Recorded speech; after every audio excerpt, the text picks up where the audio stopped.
Ladies and gentlemen, welcome back to another episode of the Deep Dive, the YouTube Deep Dive version of From Bromley with Love. Yes, I'm here with my usual guests, Cole and Pete. We're going to look, or Peter. I just realised I called you Pete. Either or, I don't mind. I honestly don't mind.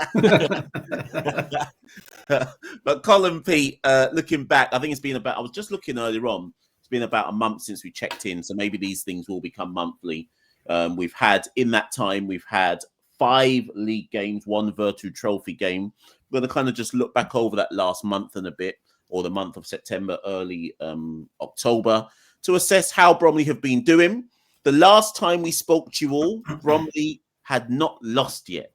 And you may remember, now's the time for people to get in the comments below and say, you three predicted 8 points out of 12, 10 points out of 12, 9 points out of 12. Well, in those 4 games we looked at, Oldham away, in fact, I'll bring them up on the screen now. Oldham away, Chesterfield at home, Swindon away, Tranmere at home. We picked up 2 points out of 12. We'll get to Crewe in a minute, but neither one of us were right. Just goes to show, I don't know why you're watching this show, because we don't know what we're talking about. But we did acknowledge at the time that those 4 games were likely to test Bromley. I think there was a clear acknowledgement from all 3 of us that things were about to pick up and Bromley weren't about to have things all their own way. And so it has proved with those 4 games. And obviously yesterday at the time of recording, Bromley finally got back to winning ways with a win at Crewe, but we'll get to that in a minute. Cole, to you first. Forget Crewe for a second. Let's just talk about those 4 games. Oldham away, defeat 1-0. Chesterfield at home, 2-2 draw. Swindon away, 2-0 defeat. Tranmere at home, 3-3 draw. Your general synopsis of those last 4 games. Yeah, I think we probably things caught up with us slightly. Probably got a bit of a reality check. Certainly, I'm going to cut a more pessimistic view from now on because that seems to work better. Optimism was very uncomfortable. Loads of people have called me out on it, so no more optimism from me. But I think it wasn't going to be an easy month. I expected us to pick up maybe 1 or 2 more points than we did, but yeah, I think we knew it was going to be difficult, but we're still in a good position, so I'm not too downcast about it at all. Pete, after the Tranmere game, Bromley were, I am saying down in 13th place, albeit that 13th place was 3 points off the playoffs, so it's a bit of a misnomer to be like, oh, down in 13th. But I certainly got a few messages, because we have to remember, even before this run of 4 games, the game before that was the 2-2 draw at Gillingham. So if you put that together with the run of 4, you get 3 points from 15. And I guess, Pete, at what stage do you call 3 draws and 2 defeats a bad run? Or because we won yesterday at Crewe, does it look like just okay? Do you see what I mean? And I think someone had said to me in the week, it all depends on what happens at Crewe. If that's a win, then the narrative slightly changes. But was it a bad run for you? No. I think the results, much as we were optimistic, the last time we spoke, I think the results kind of make sense in the broader scheme of things. There were no shock results there. There was no, what's going on here kind of results. It was all kind of, okay, and we can talk about bad lucks, refereeing decisions and stuff like that. I feel like we've had this conversation before, but it wasn't necessarily a bad run. Yes, there was 2 losses. We said in the last time we spoke, if an L was going to come, it was going to come in this group of games. Yeah.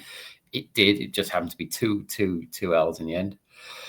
But I wouldn't define it as a bad run purely because Bromley were in all of those games. They weren't flawed in any of those games. They were in them. They weren't perfect. They weren't, textbook, but they were in them. And on another day, could have nicked something. Perhaps, Swindon, I think, was probably the hardest test in terms of the quality they came up against. But they had chances in that game as well. So it's not like they have been blown away.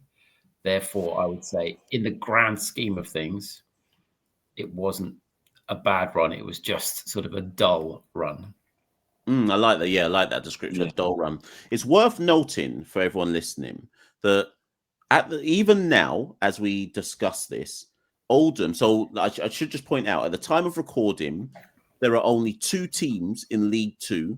Sorry, tell like 3 teams in League Two that have lost 2 games this season. Colin, can you name them without looking at a league table? No, I can't actually. No. So I should ask Pete, but I'll just tell you. The 3 teams. I'm not any better. The 3 teams that have only lost 2 games in League Two, which is the least in the league this season, are Walsall, who are top, Gillingham, who are 3rd, and Bromley, who are 10th. Those 3 teams have lost the least amount of games in League Two this season. Now, that's 2 games. The following teams have only lost 3 games this season: Oldham, Chesterfield, Swindon. So there's a few more, but you can see the point I'm trying to make here, in so much as everything's context for me. Would I have liked to have seen Bromley win one of those games? Yes. So, for example, on another day, they might have beaten Chesterfield or Tranmere. Tranmere, I'm even going to put in a little side dish because I think the wind and the refereeing performance were so suspect on the day that that's almost a standalone game in and of itself. But it's just interesting to me that that run of games coincided with a lot of the harder teams to beat in the league. Even Tranmere, who admittedly are down in 19th place, they've actually only lost 4 games this season. They've just drawn a lot. So I do think the lack of wins coincides with playing some of the more defensively robust sides or teams that are harder to get wins against. And maybe Bromley came up against themselves, so to speak, if that makes any sense. Does that paint any context, you, Cole? Yeah, I think so. Yeah, absolutely. And I think like we draw a lot of games, right? I can't think it was last year or the year before we drew about 17 games. It's what we do draw a lot, but yeah, we've come up against teams that have barely lost this season. So it kind of puts it into perspective, really. But is that the flip side of the Andy Woodman method of clean sheets, get 1 goal, get 2 goals? Is the flip side of that you leave yourself at the risk of last-minute equalisers or having to chase, ending up with a draw? I think the amount of draws Bromley get perhaps suggests that it's a fine line, it's a margin, a thin, a fine margin that you run. And whilst there are a few teams better at doing that than Bromley, grinding it out, there is a flip side to that you leave yourself open to draws. I think Cole alluded to it. Bromley and Tranmere are kind of having a parallel season so far, in as much as so many draws. And I think both sets of fans could look at games and gone, could we have nicked it there, or were we lucky there? And I think Bromley have had that kind of run where they've been letting in more goals than they usually would. So as we saw at Crewe yesterday, when they get it right, they can nick a game 1-0. If they get it slightly wrong, one mistake, and it's 1-1 or 2-2. Yeah.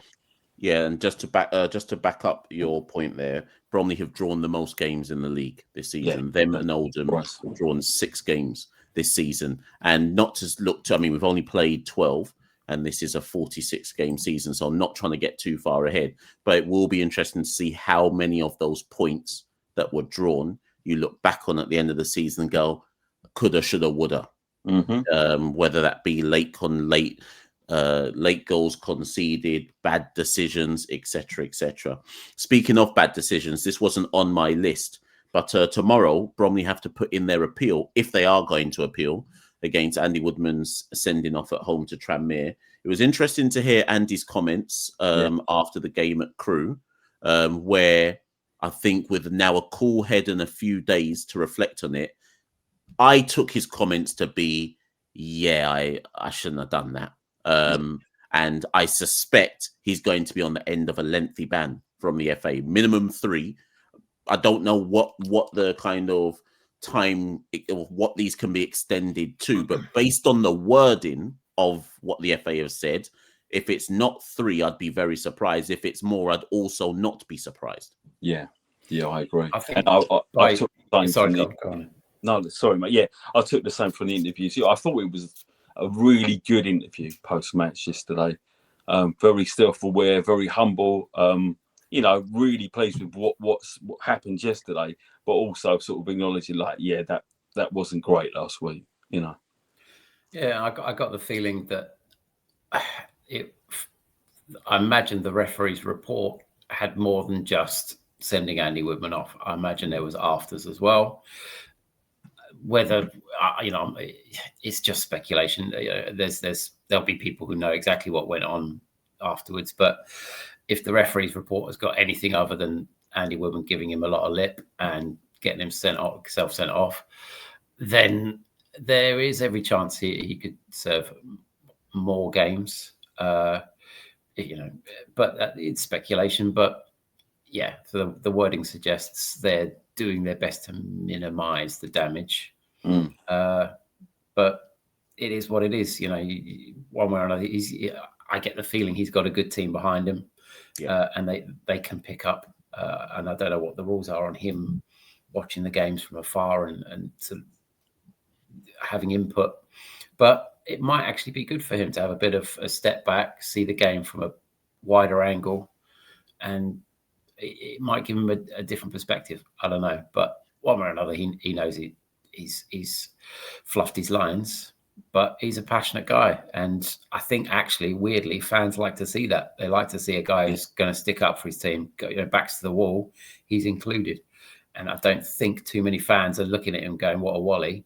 They're thinking, all right, this guy cares. Yes, it's part of the. Not everyone's going to prescribe to that particular definition or description, but I think it's part of his enduring goodwill with the Bromley fan base that they're like, you know what, our manager wears his heart on his sleeve, and sometimes that might be to his detriment, but at least we know he's real.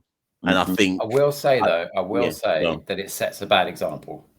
And there's kids all around the stadium watching. Yeah. No, I agree with that. Without referees, we wouldn't have a game. So there should be respect for the refs, but passions run high. I think it's a weird, strange sort of parallel universe where we look at the manager losing his top and think, okay, this guy cares. But we also have to remember referees are human. They make mistakes. The referees, assistants make mistakes. Yeah. As I think you wrote, Michelle, it was a sort of a build-up, a culmination of errors, and I think that was possibly what caused him to blow his top on this occasion. Two things I will just add is that, and this is where we have to be consistent. I think it was last season, actually around this time last season, maybe a bit earlier, Stephen Clements, then Barrow manager, got sent off. Can't remember what it was about, but he had to do the comedy storm across the pitch as well. And I found that very hilarious, but I think at the time I wrote it was embarrassing because of what you're saying to your players and what it says to your fan base. And if I'm gonna be consistent, Andy having to also storm across the pitch was a tad embarrassing. If we're going to be consistent and be real about it, whilst we get it, there's an element of embarrassment to it. And what I would just add to a point you made as well, Pete, I went to Doncaster away last season. Andy was suspended for that game and he had to watch it. So where the press end is at Doncaster, he was up in the gods in some private, I don't want to call it a VIP box, but he was definitely up in the gods watching it just behind where the press section was, or maybe to the left or right of it. So I think it's something similar to that. You're allowed to watch the pitch. Somebody can correct us in the comments. I think you're allowed to watch the game, but you're just not allowed to do media. You're not allowed in the dugout. You're not allowed in the changing room. I don't think you're allowed. There's something about you're not allowed in and around the changing rooms, like an hour and a half before play and something after play and something like that. So at home games, I'm not sure. I think he watches it in the John Fiorini stand, like up where the doors are. I think he's allowed to watch it from there. But that's basically how. I don't know if he has to watch it from behind a door If you see what I mean. I'm not sure if he's actually allowed in the confines, the inner confines of the stadium. I think he might actually have to be behind the door. I could be wrong, though. I could be wrong about that. Somebody can tell me in the comments below. But I'm mindful of time, so let's kick on. Yesterday, Bromley won at Crewe. Cole, I'll come to you. And we made the switch to 4-2-3-1. Now, I was at Stevenage on Tuesday. Yeah. For the Virtue Trophy, and Andy made, and in fact I alluded to it in the post match with Andy afterwards. I was like, I didn't realize what, because I thought he was actually playing 4-4-1-1, because it was obvious that Ben Thompson was behind Denanga, but I thought Brooklyn was playing as a auxiliary left midfielder. I thought Crowhouse was playing as a right midfielder. Anyways, it was 4-2-3-1. Cool. Evidently, that was an audition for what he intended to do versus Crewe. Long overdue switch, Cole, or just horses for courses, and he's seen ahead of time that it makes sense to try it now, or is it personnel induced, or either way? What's your view on switching the formation now? Yeah, I think I don't think it was long overdue, but I think it was the right time to do it. I think you've got to have the right players available. Obviously, we've got Kyle Samuel at the club. Once he's back, he's a clear candidate to play at right back. We've got plenty of options to play on the left. I think it's a sensible switch. Omar and Carl Cameron are without a doubt the best two centre backs we've got. So you build from there.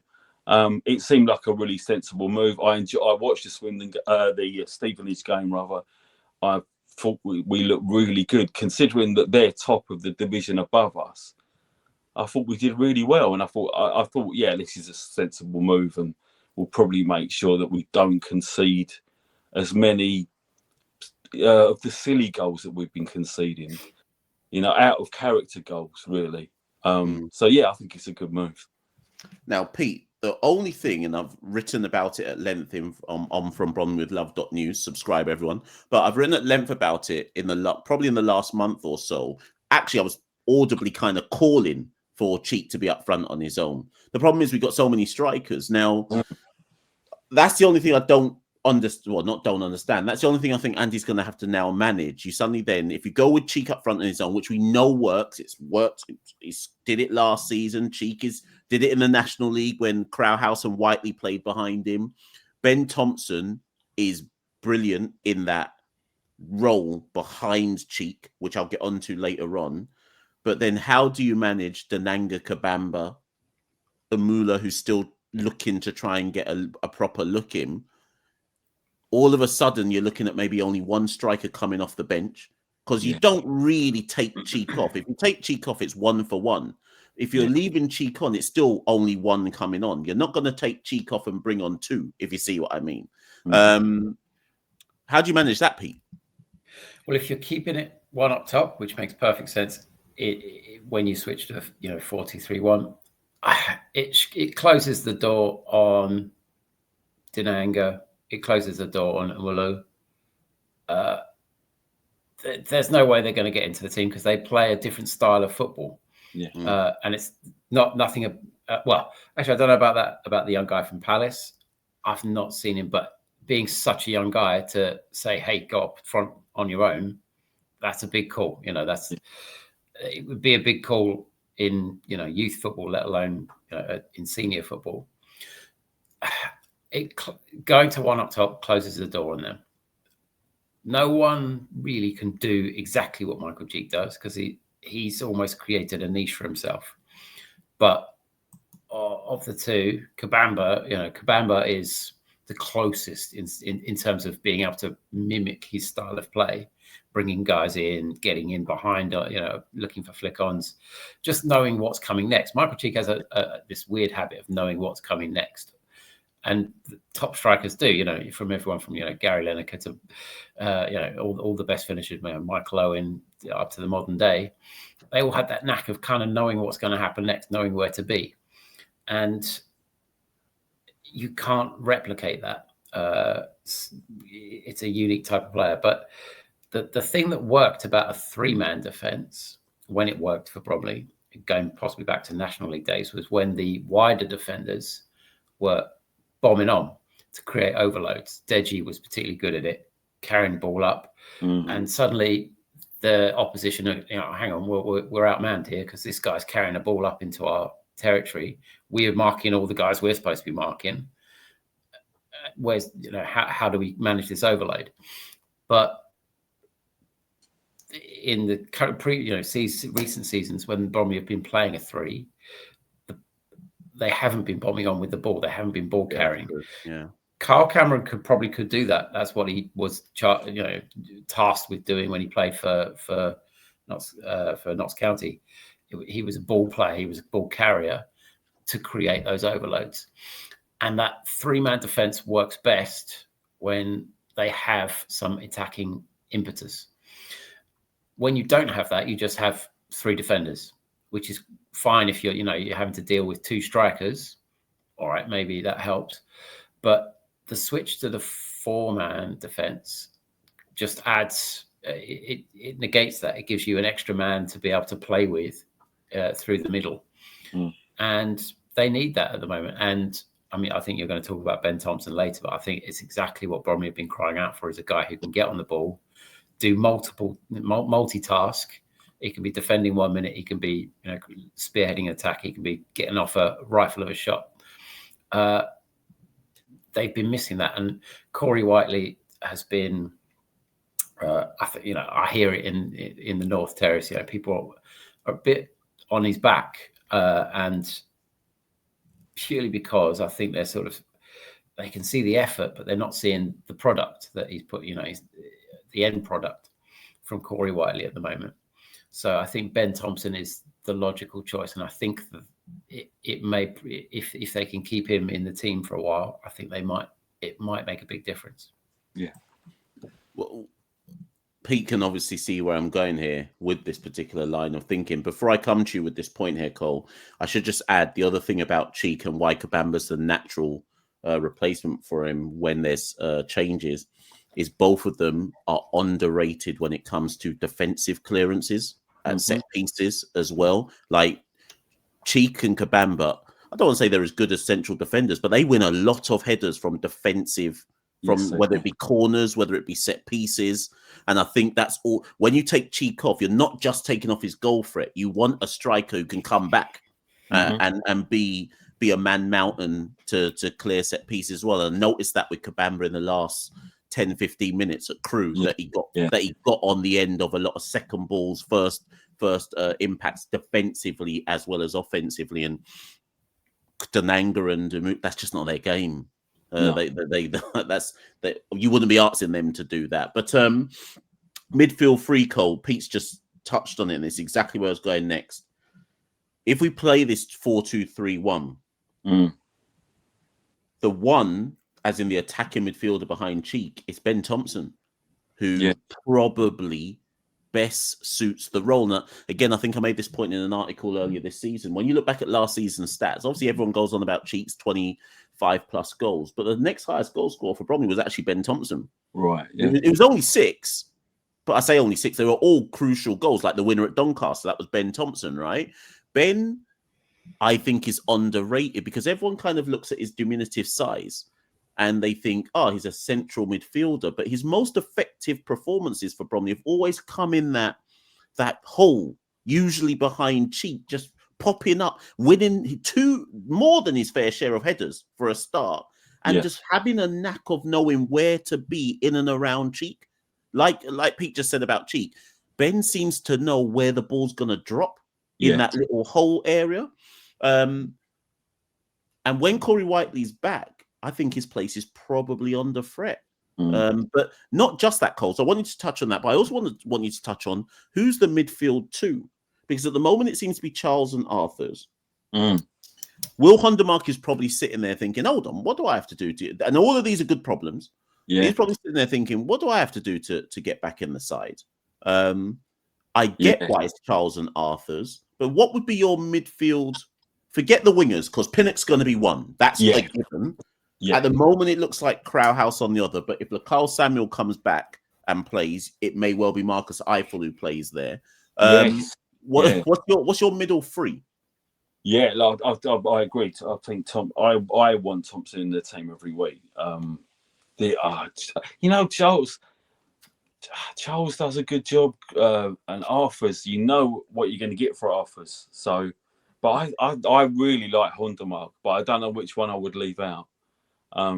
But I'd like to see more of him because I like what he does, and he's not afraid to do all the dirty stuff and the stuff that maybe goes unnoticed. Yeah, it's a difficult call, really. Obviously, Pinnock has to play, and like you say, and you got Brooklyn's got a shout to play out wide as well. But yeah, I guess for now, Arthur's and Charles. But I think Hondermark has got. If one of those has to miss out, he's. I think he'll be difficult to shift if he gets a run in the team. I think, Pete, that the reason why Charles plays is I think it's because Jude, we know, is a Duracell bunny, so he'll just keep running all game long, right? I think Charles plays because I suspect that they see Charles as the most comfortable midfielder with his back, with his facing the goal and collecting the ball, like in front of the defense, the one who's, I could be completely wrong, but I think he's looked at as who can recycle the ball best, whether in tight areas or, like let's call it whether it be the Makaleli role, whether you want to call it the Deschamps role, whether you want to call it the Kante role. I'm not saying he's those players, but that's the role I'm envisaging, where it's like I'm the first person to pick this ball up off in front of the defense and recycle it to whoever it needs to go to. That's not really Hondermark's game. Hondermark's more a box-to-box guy, but that's Jude's game as well. What do you reckon, Pete? Is that why you think Charles probably plays? That's what I was going to say, is that he's a recycler. He will, in a tight spot, he'll get the ball, play it off, and keep it ticking over. He can also be a tempo guy. He can, pick the ball up, know when to slow it down a little bit, know when to pick up the pace a bit. But what I think why fans don't quite appreciate what he brings to the table is the lack of killer ball, which is not necessarily what he's being asked to do. If you're a recycler, it's short pass, pass and move, be available. What they're not asking him to do is right now crack the defense. That's they're entrusting sort of Ben Crowhouse and people like that to get it forward, let them crack the defense, let them put the ball in from wide areas. Andy Whitman keeps talking about pepper in the box, get it in there. And he's right, it's a numbers game. But what fans kind of want to see their central midfielders doing is popping passes, splitting defenses. And I don't think they see that from Charles. Therefore, they assume he's not bringing anything to the table. But he is. He's a ticker guy, he's recycle, keep the tempo. But, and the thing is, I think Jude Arthurs can do that as well. But not as technically, he's not got that. I think he's got a slightly higher center of gravity, whereas Charles has a lower center of gravity, so he can sort of spin out of difficult situations a bit better. But I think Jude Arthurs can do that as well, which gives you the option of playing Jude Arthurs and Hondermark next to each other and saying, just go for it. Go, just talk to each other. If one of you's holding, one of you go. If the other one's if the other one goes, you hold and work together. Because I don't think, in terms of the energy levels they bring, that would be incredibly hard to play against if they could get their communication right. But picking the rest of the three, I mean, Ben Thompson, I think Bromley have been crying out to get Ben Thompson back in the side. Pushing Pinnock further forward. I'm not saying give him less to think about defensively, but I think that's actually what I am saying is, just make him worry about getting crosses in, be available to, as an out ball, get the ball in as quick as possible. And the same, when whether it's Eiffel or Crowhouse on the right side, probably Crowhouse is I think it's going to be a horses for courses thing. Like, what is this defense more? What is the opposition defense likely to be more find more difficult to deal with? Ben Crowhouse finding space in between the lines, or Eiffel running at them, giving them headaches. So in that sense, it's also, of course, isn't. I look forward to seeing what the I think he'll stick with Arthur's and Charles, but on the mark, as you say, he's got to be wondering, what have I got to do? Most definitely. And somebody else who's now going to be wondering, Cole, what he's got to do is Grant Smith, because he's no longer in goal. If you had told me at the start of the season, now Pete, of course, is a former Sunday League goalkeeper of renown, of wide renown. But if you had told me at the start of this season, Grant's going to lose his spot. Now, in fairness to Andy Woodman, Andy spent weeks saying, I've got 2 number ones. And I reckon even me interviewing him, I'm like, yeah, you got 2 number ones, but Grant's number 1 in it. But I don't think there's many Bromley fans who would have foreseen this coming and said, yeah, Long's going to replace Smith and Long's going to keep that shirt on merit. And Smith's now going to have to work hard to try get back into the team, regardless. And you can't say Sam doesn't deserve it. Great performance against Ipswich in the Carabao. Another strong performance against Wickham in the Carabao. Yeah, there was that mistake against Tranmere on that wild, windy day, but some top saves versus Stevenage in the Virtue. Yeah, and some important saves actually late on in the game against Crewe yesterday. So he's in on merit. But what now for Grant Smith, Cole? Well, I've got to give Pete some credit here, right? He called this 3 games in. The first one you were on, the first podcast, you said that you would give Long a run in the team. Yeah, you know what? I don't know what Smith has to. He's got to wait now, right? Because all the time Long puts in the performances he puts in, then you guess that he gets the start. It'll be interesting to see what we do come the FA Cup, which is obviously early November. Like, who's going to get the start there, and are they going to be? Because you would think, as up to now, we thought as Long as the cup keeper, right? EFL Trophy, League Cup, he's the guy that's going to be coming. But will Smith have to, wait for the FA Cup? I don't know. It's all down to Long. If he keeps playing the way he does, you kind of guess he's going to be first choice. Before you come in, Pete, because I was actually surprised, Cole, having assumed that Long was now first choice. I had Smith to start against Stevenage in the Virtue because I was like, well, you're the cup keeper now. But I look back at that and go, did Andy keep him in for the Virtue Trophy? Because it's like, you now need a run of games. It can't just be you're back for one, out again, Grant Smith in, and then you're back in for Crewe. So I think it was, to me, I read that as you now need a set run of games to establish the claim. But the other thing, and what I want you to ask, sorry, go on, Cole. Sorry, John. I also wonder if because he made that one mistake against Tranmere, it would have looked like he'd been dropped because of that. So it was kind of like, you have this game against Stevenage and you show me, what you can do. I think it was fair to give him another goal. Yeah, and show me that you deserve to keep the spot. Yeah. Pete, what I want you to focus on, Pete, is, as Cole says, you called it early. There's also Antonio, who I'm sure will be listening to this. He messaged me way early in the season going, it's not quite right with Smith.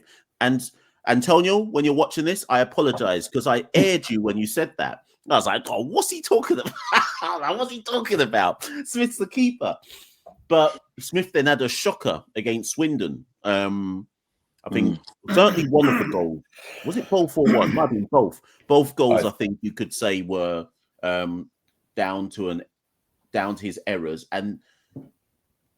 But I guess the reason, Pete, I'm a bit surprised by it all is that Smith's errors are so few and far between.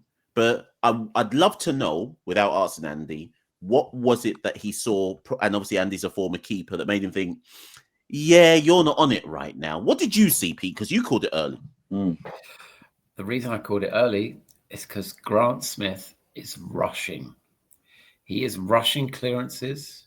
He's rushing everything he does. Now, maybe that's what the instruction he was given was, let's get this team on the move quickly. Let's recycle. Let's move quickly. Let's try and catch them off guard. Try and catch them out of shape. But there comes a point where you have to say, I'm making mistakes because of this instruction. So I need to have a bit of feedback, a bit of dialogue to say, look, I need to slow it down a bit because I'm making mistakes. Grant Smith is an extremely good goalkeeper. And Andy Woodman, of all people, would know a good goalkeeper when he sees one, but he will also know a goalkeeper who is rushing and in doing so, making mistakes. Now, goalkeeping is a very mental game. It's almost like tennis where it's just 1v1, except it's just 1v11, because all you've got to protect you once the defense falters, or if you falter, it's one or the other. Either your teammates falter and you're on your own, or you mess up and everyone's looking at you. It's a big mental game. And if you start to doubt yourself, if you start to try and make up for past mistakes by going faster than you usually would, because the last time you went a little bit slow, it caused an error, you start speeding up. And if you can't get the mental side of your game back to on an even keel, you will carry on making the same mistakes because you will keep trying to make up for the last mistake.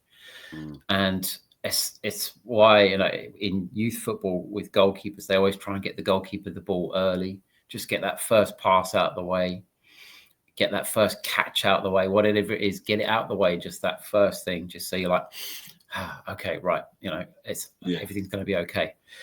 So it's just that sort of little mental block of, I've made a mistake. And the Swindon game was a big red flag for anyone, any goalkeeping coach or anyone watching goalkeepers with a trained eye. There was one mistake early doors. It almost cost, it created a problem, and it was almost an identical mistake the next time around. And that's why he lost his place. But I called it earlier because I could see he was rushing in the first games of the season. He was rushing. He was not on top of his game, and he was beating himself up about it. Everything in his body language, everything, it's natural to beat yourself up, but to keep beating yourself up. And he's got a level of experience where he should be able to rein that in. But humans are humans, you can't always get on top of those things. And Sam Long, credit to him, he's kept knocking on the door. He's kept putting in good performances. I think it's borderline whether it was a mistake at Tranmere, but I think, if he could have had that chance again, he would love to grab that ball, the one that he drops at the feet of Amari Patrick. He would love to grab that ball cleanly, but it was a difficult conditions. But he's earned his place, and now it's up to him to win the mental game against himself. Don't worry about Grant Smith. Grant Smith's just going to do what Grant Smith does. Worry about yourself. Just keep yourself even keel, ticker. Do what you do. If you make a mistake, don't try and make up for it. Just do your thing. And that's what Grant Smith's been great at in the past, which is why I'm so surprised this season he's rushing. I think the biggest credit I can give Sam Long is that in the 3 games or whatever it is that he's been in so far since being first choice, I've not even cared. It's not like I've looked at the team sheet and gone, oh, Sam Long's in goal. I've just been like, oh, whatever. Because that, and in fairness, that is credit to how much we see him on a level playing field with Grant Smith. That no one looks at that and goes, well, that's an identifiable weakness. No, he's just, you're now the number one, and so be it. Final thing, gents, then, as we look ahead to, and obviously there's other talking points, but we could be here for 2 hours if we wanted to, but we won't do that. Instead, we'll look ahead to the next 3 games. Now, first things first, I must say that between MK Dons and Colchester, there will be an FA Cup tie. The first round, at the time of recording, the first round draw is at 7 o'clock on Monday. Some of you are watching this on Monday, but it'll be 7 o'clock on Monday. It must be televised, not sure where, but it'll be televised somewhere. So we'll have that game, I think, on the 1st of October, not 1st of November, maybe, I think it is. So look out for that draw, people. That will go in this between Dons and Colchester. But, gents, we got it all horribly wrong last time. So I will go first this time as the pace setter. I see us getting right, Cambridge win. Dons, loss. Colchester, draw. I'm going for 4 from 9 for me. I've learnt my lesson from last time. 4 from 9 for me. Who's next? Your next call. Oh, 3 draws. Genuinely. All of those games have got like 1-1, 2-2 written all over them. Okay, so 4 points from me, 3 points from Cole. Up to you, Pete. When I saw those names appear on the screen, I wrote down exactly what you've just predicted, Michelle. Cambridge win, MK Dons loss, Colchester draw. And I don't know why those results, MK Dons, Bromley have had good, some good games against them. But I don't know, it feels like Bromley are due MK Dons turning up and flexing their muscles. Cambridge, I just think that the win we got the other day, yesterday, I think there's going to be a bounce effect from that. I think they're going to go there with feeling liberated. But then Colchester, I think they're going to have to grind that one out. I think it's just going to be a 1-1. It's going to be a 2-2, something like that. Just to let people know, and again, final plug for the website from bromleywithlove.news. But the only reason I'm saying that is because there was something written in there which I think is really worth pointing out to people, which is that I don't think, or maybe it was in the preview for Crewe, there's no, we're 12, 11 games in. I don't think there's a standout side, Like I'm looking at the table. So Gillingham are third, right, on 22 points. Bristol Rovers are 14th on 17 points. 5 points between third and 14th. Like a lot of, obviously, eventually it will start to thin out. But even if you just focus on the games that Bromley have played, every week you look and you go, oh, they've just been beaten by that team. Like there's a lot of teams in this league who appear to be what I call in the middle pack, who are all potential playoff teams, and there's no discernible. And even if you look at the teams right now in the playoffs are Walsall are top, we haven't played them. Swindon are second, they beat us 2-0. Gillingham are third, 2-2 draw. Dons we play soon. Grimsby we haven't played. Chesterfield we drew 2-2 with. Barnet are seventh, we beat them 2-0, right? Crewe are eighth, we just beat them 1-0. Like there's a lot of just in and around it. I don't think there's MK Dons. I think Pete's right. MK Dons will eventually get really good, right? I would assume, because they've got the money to get really good, as they do every season. But this could be the season where you just have to just be in and around it and just make sure that if you are going to reach the playoffs, you time your run correctly at the right time, because I see a lot of, I guess, teams of equal standard and footing. You can all just take points off each other. As much as we've all just gone 4 points, 3 points, 4 points, I also wouldn't be surprised if Bromley took 9. Like, do you know what I mean? Because it's that type of league, right? It's not this isn't like the days of the National League when we were a top tier side and you kind of could look at some fixtures and go, yeah, we're clearly winning that, we're clearly winning that, and we're clearly winning that. Like, there's no set of games I look at where I go, we're clearly winning that one and that one and that one. You're just like, well, we could, or it might be this, or it could be that. Like, no idea. Yeah. But final words to you, gents. Cole, you first and Pete last. Okay. Yeah. I'm looking forward to October and then obviously getting into the FA Cup in November. I think we're going all right. The Crewe win was massive for us, and I think, as Pete said, I think we'll carry on from there. But we got a tough run of games coming up, but I expect us to be competitive in all of them. And Pete? Yeah, I mean, it's difficult to sum up, but the period, it feels like this. They've kind of weathered a little storm, and I think in the long run, it will actually possibly do them some good to have gone through that kind of the questions, because they've come up against good teams and they've answered the questions. They haven't been blown away, so there's every chance. I mean, I'm surprised to see Walsall at the top of the league, given what happened to them last season. I thought there'd be some mental scars in there that they wouldn't be able to heal. But fair play to them. I just hope for their sake it doesn't happen to them again, because I don't think they'd ever get over that. But as Mash says, I think it's anyone can beat anyone kind of league, bar a few at the bottom that look suspect. I think this month won't define Bromley's season. Yeah, but it will set a tone for going into Christmas. And any Bromley fan of any long-standing knows that Christmas is Christmas, New Year is always the crunch point.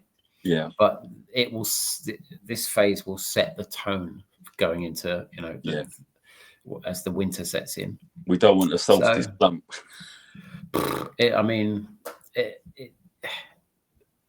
Who knows?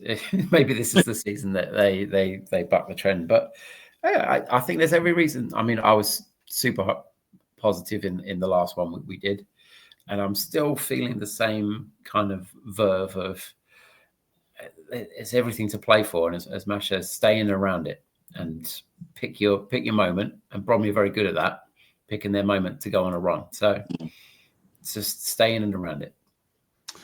Most definitely staying around it. Perfect words to end this particular deep dive, people. Hope you've enjoyed it as ever. You can find both Cole and Pete on X. Those of you in the Bromley Facebook, no, Pete's not on that actually. Cole's in the Bromley Facebook group, but you can find both on X. Look in the descriptor below. You can see the ticker tape at the below as well in terms of where you need to go to. And if you want to find From Bromley with Love on X, just type in at Bromley with Love. We'll be back. I was about to say soon. It won't be soon, but we will be back. We'll be back before this month is out. And if not before this month is out, certainly by that Colchester game, one of Pete or Cole would have reminded me that Colchester has been and gone. And I'll be like, oh, we best go back and do a deep dive. So look out for that, people. People keep saying to you, Mash, you need to do these at least every 2 weeks, but we'll try. We're trying, people. We're trying. Thank you so much for listening. I've been Mash St. Patrick Hewitt. Cole has been Cole. Pete has been Pete. And we'll be back very, very soon.